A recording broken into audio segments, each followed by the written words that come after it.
Hello everyone, I'm back. My name's Adam Fox.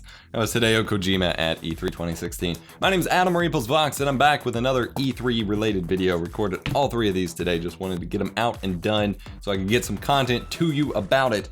But this time I'm taking a little bit of a different approach. I'm not talking about E3 itself so much as I'm talking about a slightly different discussion. So Bethesda opened up their BE3, hashtag BE3, that was really confusing. Bethesda, their pre-E3 conference, they opened it up with a CGI trailer for Quake. They're bringing Quake back, and they're renewing their support and love for Quake and QuakeCon, and they're gonna have a ton more details about the game at QuakeCon. So we don't actually know anything about it, and we haven't seen any gameplay, we've just seen CGI. But the fact that they're announcing their renewed love for it and that they're giving us a new game can only mean good. And this actually shows us an even better idea in that id's multiplayer team that wasn't working on Doom, and thus Doom's multiplayer was very, very weird, they were working on Quake. So at least they were working on something, and they're doing something actually true to id's style, hopefully. We will have to wait and see.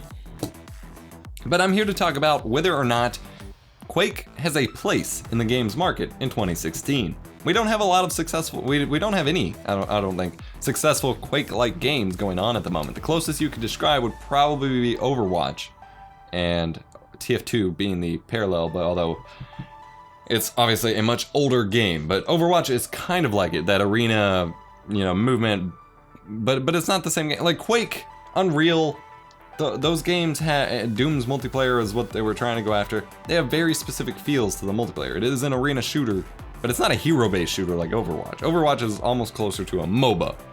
Everyone's pretty much the exact same in Overwatch, or in Unreal and Quake in terms of the original. But we don't really have any successful games like that these days. One tried to come out, it was called Nexus, or Nexuiz, or something. It was published by THQ right before they went under. And so the game did not last long at all. I think it had a good year or two before it totally died off, and before THQ went under. I first made my video about this very same topic back in 2013, August of 2013. I said, is there room for Quake in the gaming market with all the shooters out and about? Now we have more shooters that are popular, and Quake's still trying to come back in a different sense, and I'm trying to figure that out. Nexus was very much a Quake clone. It was a Quake alternative, a Quake-like game, and the multiplayer died out very, very quickly before THQ went under and these servers were gone altogether. Now, if you want to see some actual gameplay, because that video was very poor quality, like 15 FPS, because I was running it at way too high of a setting, and things like that. If you want to see an actual multiplayer gameplay match, BBK Dragoon, my man, has a video up on it. I will post a link to it in the description below. It's obviously a very old video, but you can see some gameplay there. Now, we do have some other games in the market at the moment. Arcshot is an indie game that I played with some friends that has Quake-like elements in terms of mechanics and gameplay, but it's definitely not meant to be a Quake clone per se. There's Xonotic, Xonotic, is a free-to-play Quake-like shooter, but the online multiplayer does not exist for the most part, and it seems to be only played at LAN parties, if at all. I only found out about it from the Tech Syndicate LAN Syndicate video and wanted to check it out, but like I said, there is no online presence to it, so I don't know if that counts. There's of course Quake Live, which apparently still has a decent community. And then there were a couple Linux related Quake games, Open Arena, Alien Arena, things like that. They all got dropped and discontinued by now, even though they're still at the top list of the games for Ubuntu and things like that. Then of course we have QuakeCon itself, which is an annual convention for all things Quake and LAN parties and things like that. Seems like a pretty big deal, and frankly, up until recently, it probably wasn't, but in the past few years, we don't have population numbers, at least according to the Wikipedia article I looked up, for 2015 yet. But 2013 and 2014 were significantly higher attendance, years than previous years. It was in the lower thousands, and then 8,000, 9,000, 10,000. So population, or attendance for that con, is actually rising. And so, Quake-like relevance may actually have plenty of room, so that's very interesting to consider. And we're also at a point where PC gaming is at a peak never seen before. Counter-Strike Go is way bigger than ever. Competitive PC gaming is taking off. Overwatch is making a huge splash. As long as they can get competitive right, that'll make a big deal and probably overtake TF2 in terms of actual relevance. We'll see though, TF2 obviously lasted a long time. That's very hard for a game to do. So Quake might have a shot compared to recent years. This may be the year for Quake to come out.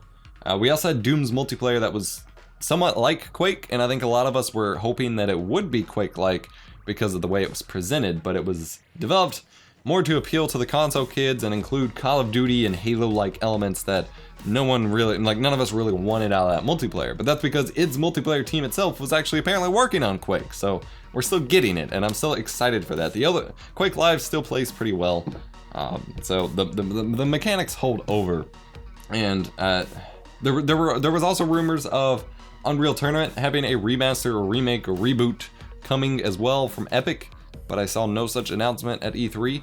And then Cliff Bleszinski himself, who worked on the Unreal games, actually is putting out his Lawmakers, which is more of a hero class based shooter where who you're playing as is very, very important, but it is an arena FPS, so that's pretty cool.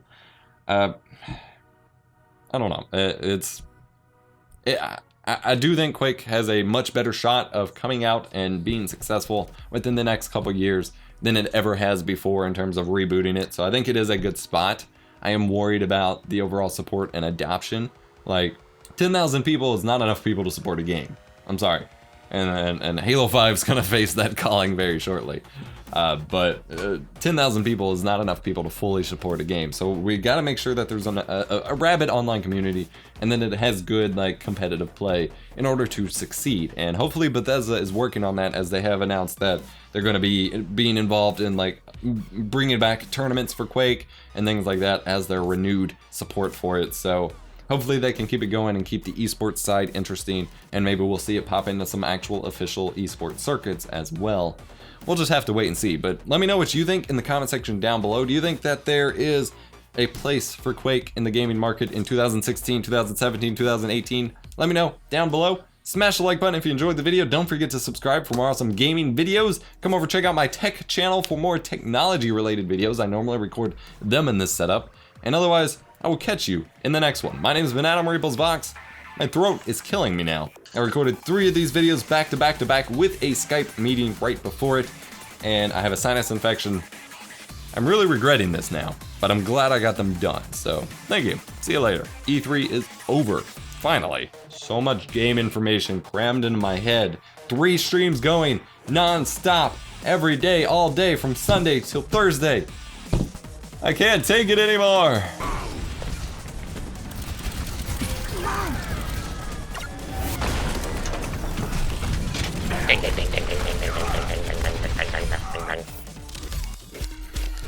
That was fun.